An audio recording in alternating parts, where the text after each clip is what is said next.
दोस्तों एक्सेल की ये सभी चारों ट्रिक बहुत ही कमाल की हैं, तो वीडियो को पूरा देखिए। अगर आपको वीडियो अच्छा लगे तो वीडियो को लाइक, कमेंट और शेयर जरूर कर देना। चलिए वीडियो शुरू करते हैं। दोस्तों मान के चलिए आपके पास एक्सेल में कुछ इस तरह का डेटा है जिसमें कि कुछ एरर भी मौजूद हैं और आप अपने डेटा का सम करना चाहते हैं। तो अगर आप नॉर्मल तरीके से इस डेटा का सम करेंगे तो यहाँ पर रिजल्ट क्या आएगा, यहाँ पर नॉट अवेलेबल का एरर आएगा। तो अगर आप एरर होने के बावजूद अपने डेटा का सम करना चाहते हैं तो इसके लिए आप यहाँ एग्रीगेट फार्मूला यूज़ कर सकते हैं। एग्रीगेट फार्मूला हम इस सेल में लगाएंगे तो यहाँ पर हम इज इक्वल टू का साइन लगाएंगे, टाइप करेंगे एग्रीगेट, तो यहाँ पर एग्रीगेट फार्मूला आ जाएगा। आप चाहें तो इस पर क्लिक कर सकते हैं या फिर आप टैब बटन प्रेस करेंगे। इसके बाद यहाँ पर आप देखेंगे कुछ फंक्शन आ जाएंगे जैसे कि एवरेज, काउंट, काउंटा, मैक्स, मिन, और यहाँ पर आपको मिलेगा सम फंक्शन। तो अगर आप इनका एवरेज करना चाहते हैं या फिर काउंट करना चाहते हैं या फिर मैक्स या मिन वैल्यू निकालना चाहते हैं तो आप यहाँ से ये सभी ऑप्शन को चूज़ कर सकते हैं। बाकी यहाँ पर आपको और भी फार्मूला मिल जाते हैं, तो जिसका यूज़ करना चाहें आप कर सकते हैं। जैसे कि यहाँ पर हमें इन सभी वैल्यू का सम करना है तो इसके लिए हम यहाँ सम पर डबल क्लिक कर देंगे तो यहाँ पर नंबर आ जाएगा 9। इसके बाद हमें यहाँ पर लगाना है कोमा। इसके बाद यहाँ पर इस डेटा में एरर हैं तो हमें एरर को क्या करना है, इग्नोर करना है, और जो हमारी वैल्यू हैं उनका हमें सम करना है। तो इसके लिए आपको यहाँ पर 6 नंबर में मिलेगा इग्नोर एरर वैल्यू, यानी कि जो एरर वैल्यू हैं उनको छोड़ना है और जो नॉर्मल वैल्यू हैं उनका हमें सम करना है। तो यहाँ हमें 6 नंबर पर डबल क्लिक कर देना है तो यहाँ पर 6 आ जाएगा। इसके बाद हम कोमा लगाएंगे। इसके बाद यहाँ पर अरे हमें देना है, तो अरे के लिए हम अपनी इस पूरी रेंज का सिलेक्शन कर लेंगे। फार्मूला कंप्लीट है, ब्रैकेट बंद करेंगे, एंटर प्रेस कर देंगे तो यहाँ पर जो सम है वो निकल के आ जाएगा। इसके बाद आप इस फार्मूला को बाकी सभी सेल में अप्लाई कर सकते हैं ड्रैग करके। एक्सेल में आपने रैंडम नंबर जनरेट करने के लिए रैंड बिटवीन फार्मूला का यूज़ किया होगा, लेकिन इस ट्रिक में मैं आपको बताने वाला हूं कि किस तरह आप एक्सेल में रैंडम नेम जनरेट कर सकते हैं। तो इसके लिए हम यहां पर यूज़ करेंगे चूज़ फार्मूला। तो इसके लिए हम इस सेल में आ जाते हैं, इज इक्वल टू का साइन लगाएंगे, टाइप करेंगे चूज़, ब्रैकेट ओपन करेंगे।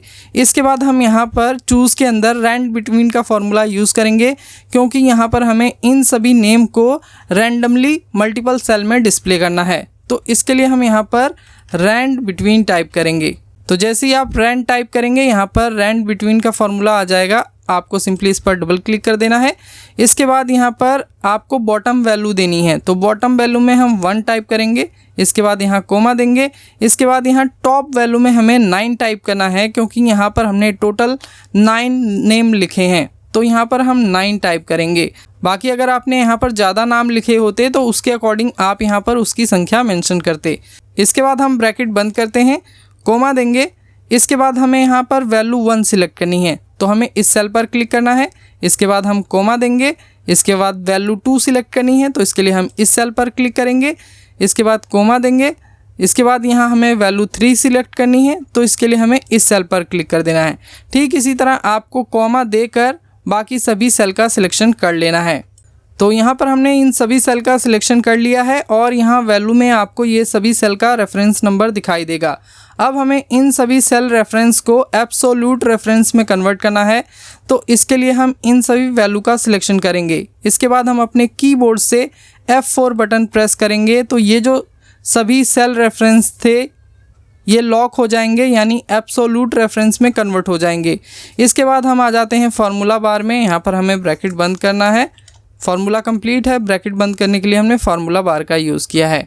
एंटर प्रेस करेंगे तो यहाँ पर आप देखेंगे रैंडमली यहाँ पर चंदन कुमार लिखकर आ चुका है। इसी फार्मूला को हमें बाकी सभी सेल में भी अप्लाई कर देना है। ड्रैग करेंगे तो ये फार्मूला अप्लाई हो जाएगा और यहाँ पर आप देख सकते हैं इन सभी सेल में जो नाम लिखे थे वो यहाँ पर रैंडमली डिस्प्ले होने लगे हैं। आप चाहें तो इन्हें मल्टीपल सेल में भी अप्लाई कर सकते हैं, जितने सेल में आप अप्लाई करना चाहें।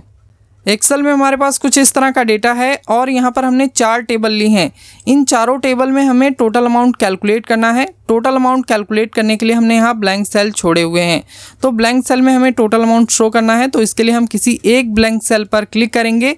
इसके बाद कंट्रोल बटन दबा के रखेंगे और जिसमें भी हमें अपना टोटल अमाउंट शो करना है उन सभी ब्लैंक सेल पर हमें क्लिक करना है। तो यहाँ पर आप देख सकते हैं हमने 4 सेल का सिलेक्शन किया है क्योंकि यहीं पर हमें टोटल दिखाना है।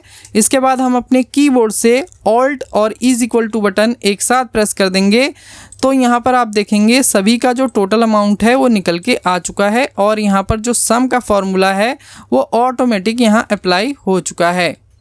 दोस्तों एक्सेल में हमारे पास कुछ इस तरह का डेटा है। इस डेटा में अगर आप ध्यान से देखेंगे तो यहाँ पर जो मंथ लिखे गए हैं वो कहीं पर शॉर्ट में लिखे गए हैं, कहीं फुल में लिखे गए हैं। और अगर आपको इनमें से किसी भी मंथ का टोटल अमाउंट कैलकुलेट करना हो तो इसके लिए आप क्या करेंगे, तो नॉर्मल पीपल जो होंगे वो कुछ ऐसा करेंगे, जैसे कि मान के चलिए फरवरी का सम करना है, टोटल अमाउंट फरवरी का कैलकुलेट करना है, तो वो पहले फरवरी का जो सेल है उसे सिलेक्ट करेंगे। इसके बाद स्क्रॉल करके नीचे आएंगे और जो बाकी के सभी सेल हैं उनका सिलेक्शन कर लेंगे कुछ इस तरीके से।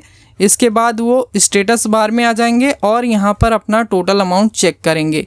इसके बाद नोटपैड में या कहीं पर भी उसे नोट डाउन करेंगे। तो इस प्रॉब्लम का क्या सोल्यूशन है उसे मैं आपको इस वीडियो में बताने वाला हूँ।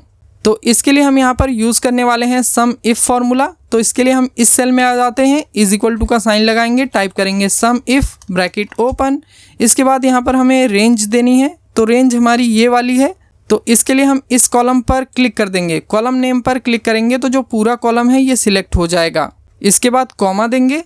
इसके बाद यहाँ पर हमें क्राइटेरिया देना है, यानी कि ये जो आपने रेंज सिलेक्ट की है इसमें से आप किस मंथ का डेटा यहाँ पर सम करके लाना चाहते हैं।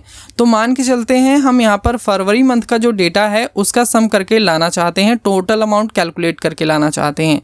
तो यहाँ पर हमें फैब को टाइप करना होगा। लेकिन दोस्तों जो भी आप सम इफ़ या अदर किसी फार्मूला में कोई टेक्स्ट लिखते हैं तो उसे आपको डबल कोट्स में लिखना होता है।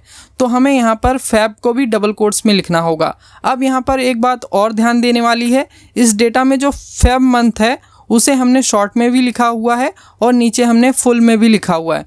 तो इसे हमें क्या करना होगा, हमें यहाँ पर वाइल्ड कैरेक्टर का यूज़ करना होगा।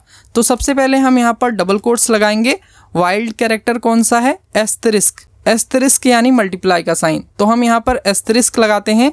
इसके बाद हमें यहाँ पर फैब टाइप कर देना है, दोबारा से यहाँ पर एस्टेरिस्क का साइन लगाएंगे। इसके बाद यहाँ पर हम डबल कोट्स देंगे। तो यहाँ हमने फैब के आगे और पीछे एस्टेरिस्क का साइन लगा दिया है। अब इसका बेनिफिट ये होगा कि अगर इनमें से किसी भी टेक्स्ट के बीच में फैब लिख कर आएगा तो जो सम इफ़ फार्मूला है वो उस वैल्यू को यहाँ पर ऐड करेगा और उसका सम आपको करके दे देगा। खैर इसे मैं आपको अभी प्रैक्टिकली करके दिखाऊंगा। तो हम क्राइटेरिया के आगे बढ़ते हैं। आगे बढ़ने के लिए हम यहाँ पर कोमा देंगे।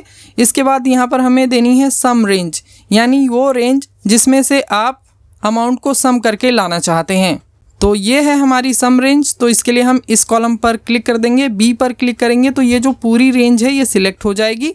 यहाँ पर जो फॉर्मूला है ये कंप्लीट हो चुका है। ब्रैकेट बंद करेंगे, एंटर प्रेस कर देंगे तो यहाँ पर आप देखेंगे जो फैब मंथ है उसका टोटल अमाउंट यहाँ पर शो कर रहा है। अगर हम फैब मंथ का जो डेटा है अगर उसे सिलेक्ट करें तो यहाँ पर आपको रिज़ल्ट दिखाई देगा। मैं एक बार आपको इसे दिखाता हूँ। तो यहाँ पर आप देख सकते हैं 2442549 ये अमाउंट आ रहा है और ऊपर भी यही अमाउंट आ रहा है। अब अगर मैं यहाँ पर किसी भी मंथ में फैब कर देता हूँ, जैसे कि मैं अप्रैल को फैब लिख देता हूँ, तो यहाँ पर आप देखेंगे ऑटोमेटिक जो अमाउंट है वो चेंज हो चुका है। बाकी अगर मैं यहाँ जैसे जैन लिखा हुआ है, यहाँ पर जैन के आगे यहाँ पीछे मैं फैब लिख देता हूँ, जैसे कि जैन फैब लिख दिया है, तो यहाँ पर क्या होगा, ये जो अमाउंट है ये भी इसमें इंक्लूड हो जाएगा। उम्मीद है आप सभी को ये वीडियो पसंद आया होगा। अगर आपको वीडियो अच्छा लगा तो वीडियो को लाइक, कमेंट और शेयर जरूर करना। चैनल पर पहली बार आए हैं तो चैनल को भी सब्सक्राइब कर लेना अगर आप इसी तरह के यूजफुल वीडियोस देखना पसंद करते हैं। जल्दी मिलेंगे एक और यूजफुल वीडियो में, तब तक के लिए जय हिंद, वंदे मातरम।